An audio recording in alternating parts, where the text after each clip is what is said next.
आता मगाशी असं तुम्ही सांगितलं, की ऑन ग्रिड, ऑफ ग्रिड आणि सोलर लावल्यावर एनर्जी एक्सपोर्ट, इम्पोर्ट होते. आता हे कसं आहे, की ज्यांचं एक इंडिव्हिज्युअल स्वतःचं घर आहे, ते लावू शकतात सोलर.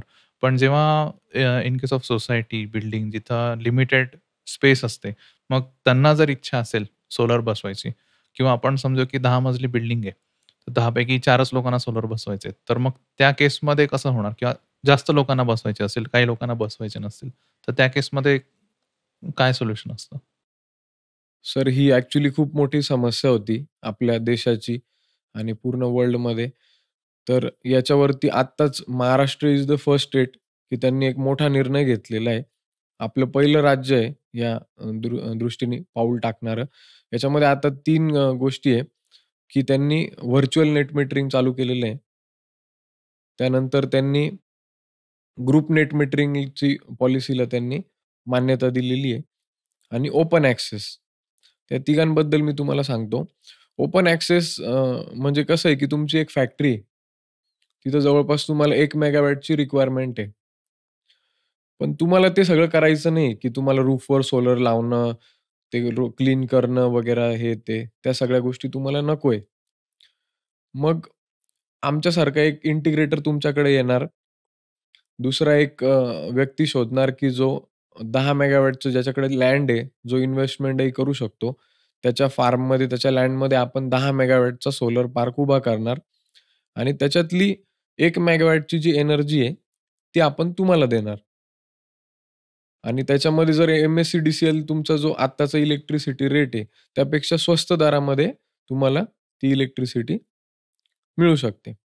त्याच्यामध्ये पण ओपेक्स मॉडेल आहे, कॅपेक्स मॉडेल आहे. कॅपेक्स मॉडेल म्हणजे कसं आहे, की कॅपिटल इन्व्हेस्टमेंट तुम्ही करायची आहे. ओपेक्स मॉडेलमध्ये असं आहे, की कॅपिटल इन्व्हेस्टमेंट तुम्ही नाही करायची आहे. एखादा इन्व्हेस्टर किंवा जी कंपनी करते ती त्याच्यामध्ये इन्व्हेस्टमेंट करणार आणि त्यांचा आणि तुमचा एक रेट ठरेल. त्या रेटने तुम्हाला ते इलेक्ट्रिसिटी टेरिफ चार्ज करतील. दुसरं झालं ग्रुप नेट मीटरिंग आणि आपलं व्हर्चुअल नेट मीटरिंग.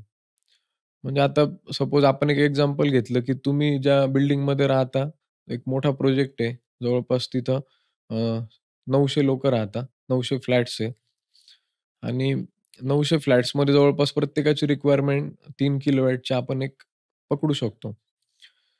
आता वरती जी स्पेस अवेलेबल आहे, त्याच्यामध्ये ते पॉसिबल नाहीये. आता वरती आपण जर सोलर बसवलं, तर ते फक्त आपण कॉमन एरिया जो आहे, म्हणजे जे लिफ्ट आहे, बाकी लाइटिंग लोड आहे, तुमची मोटर आहे पाण्याची वगैरे, हा जो लोड आहे त्यासाठी आपण सोलर बसवू शकतो.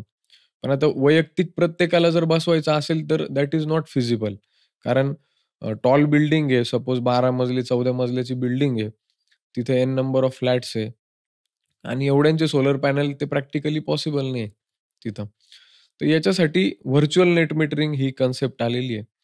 व्हर्चुअल नेट मीटरिंगमध्ये काय होणार, की आपण कुठेतरी सपोज मराठवाड्यामध्ये किंवा जिथं लँड आपल्याला स्वस्तामध्ये अवेलेबल आहे आणि तिथं सनलाईट पण चांगला मिळतो, विदर्भ सारख्या एरियामध्ये. तिथं आपण सोलर फार्म उभा करणार. त्यानंतर तिथून आपण ती जी इलेक्ट्रिसिटी आहे, ती तुमची जी पूर्ण बिल्डिंग आहे, प्रत्येक वैयक्तिक जो तिथं राहणारा व्यक्ती आहे, त्याला आपण ती सप्लाय करणार. दॅट विल बी व्हर्चुअल म्हणजे ती इलेक्ट्रिसिटी तिथे जनरेट होणार आहे. ती तिकडची इलेक्ट्रिसिटी तिकडे कोणीतरी यूज हं, करणार. ॲज सच तिकडची इलेक्ट्रिसिटी इकडं कोणी यूज नाही करणार आहे. मग इथली इलेक्ट्रिसिटी ते जे लोकं यूज करताय आणि त्यांनी जी इन्व्हेस्टमेंट केलेली आहे, त्याच्यामध्ये जो त्यांचा कन्झ्युमर नंबर आहे आणि त्यांचं जे काही कनेक्शन आहे, त्याच्यामध्ये त्यांना बेनिफिट मिळेल. म्हणजे बेनिफिट असा मिळेल, की त्यांनी जवळपास सोलर स्वतः बसवलेलं आहे घरी. त्यावेळेस त्यांना जो नेट इफेक्ट मिळतो, तसाच इफेक्ट त्यांना व्हर्चुअल नेट मीटरिंगच्या माध्यमातून मिळणार. ओके. त्याच्यानंतर group net metering. Group net metering आणि व्हर्चुअल नेट मीटरिंग म्हणजे महाराष्ट्र हे पहिलं राज्य आहे आता. त्यानंतर आता इतर राज्य त्याला इम्प्लिमेंट करतील. आता ग्रुप नेट मीटरिंगमध्ये असं आहे, की एखादा व्यक्ती आहे, त्याच्या 2-3 फॅक्टरीज आहे. त्याच्यानंतर त्याचे मुंबई, पुण्यामध्ये फ्लॅट्स आहे. त्याचं संभाजीनगर, नाशिकमध्ये त्याचे फ्लॅट्स आहे. त्याचे ऑफिसेस आहे आणि त्याचं स्वतःच्याच नावाने सगळं आहे. आता त्याचा प्रॉब्लेम असा आहे, की तो इकडे 10,00,000 ₹15,00,000 इलेक्ट्रिसिटी बिल भरतोय महिन्याला. आणि म्हणजे तो अफोर्ड करू शकतो. त्याला माहीत आहे सोलर एनर्जीवर स्विच व्हायला पाहिजे, सगळ्या गोष्टी. पण त्याच्याकडे स्पेसचा प्रॉब्लेम आहे. पण आता विदर्भाचा सपोज तो व्यक्ती किंवा मराठवाड्याचा आहे, त्याचं तिथं भरपूर मोठ्या प्रमाणात त्याच्याकडे लँड आहे.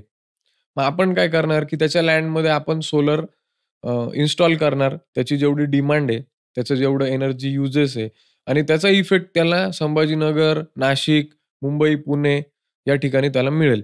म्हणजे तो जेवढं जे इलेक्ट्रिसिटी बिल भरतोय 15-1 लाख रुपये, आपण जवळपास त्याला 90% पर्यंत कमी करू शकतो. तर ही खूप रिव्होल्युशनरी कन्सेप्ट आहे. याच्यानी जसं आय-टी क्रांती झाली आणि त्याच्यातून मुंबई, पुण्यामध्ये तुम्ही बघता की चे मोठे-मोठे आय-टी पार्क्स आहे आणि त्याच्याने जे रिव्होल्यूशन झालं इंडियामध्ये, डॉलरमध्ये पैसा यायला लागला. त्या प्रकारचं रिव्होल्यूशन याच्याने होईल आणि पूर्ण जो देश आहे, तो रॅपिडली सोलर एनर्जीमध्ये कन्व्हर्ट होण्यासाठी याच्याने मदत होईल. कारण आता हे आय-टीवाले जरी आपण पकडले, त्यांचे मोठे-मोठे पॅकेजेस असतात. म्हटलं आणि त्यांना हे पण माहीत आहे की गरज आहे ही काळाची सोलर. म्हणजे आता हे असं आहे की जो अर्बन इंडिया आहे आणि जो रुरल भारत आहे, याच्यामध्ये ब्रिज बनण्याचं काम हे ग्रुप नेट मीटरिंग आणि व्हर्चुअल नेट मीटरिंगच्या माध्यमातून होणार आहे. म्हणजे याच्याने रुरल भारत आणि अर्बन भारत, अर्बन इंडिया हे पूर्ण लिंक होऊन याच्याने खूप मोठं रिव्होल्यूशन होऊन इंडिया एनर्जीच्या बाबतीत इंडिपेंडंट बनण्याचं जे आपलं स्वप्न आहे आणि एनर्जीच्या बाबतीत जर आपण इंडिपेंडंट बनलो, तर भारताला महासत्ता बनण्यापासून कोणीच रोखू नाही शकत. तर त्या दृष्टीने गव्हर्नमेंट आणि ज्या सगळ्या ग्रीन एनर्जीमध्ये काम करणाऱ्या ज्या सगळ्या संघटना आहे, संस्था आहे, त्या त्या दृष्टीनेच काम करत आहे आणि त्याच्यामध्ये जे टाईम पिरियड लागतो किंवा ज्या पण गोष्टी ऑब्स्टॅकल्स म्हणून आहे, त्या कशी कमी करता येतील. म्हणजे आता ओपन ॲक्सेसचं तुम्हाला उदाहरण देतो, की महाराष्ट्रामध्ये आधी ओपन ॲक्सेस असं होतं, की 1 मेगावाट वगैरे जर तुमची असेल, तरच तुम्ही ओपन ॲक्सेसमध्ये जाऊ शकत होते. आज अशी परिस्थिती, की 100 किलोवॅटच्या पुढे जर तुमचं कन्झम्पशन असेल, तर you can go for open access.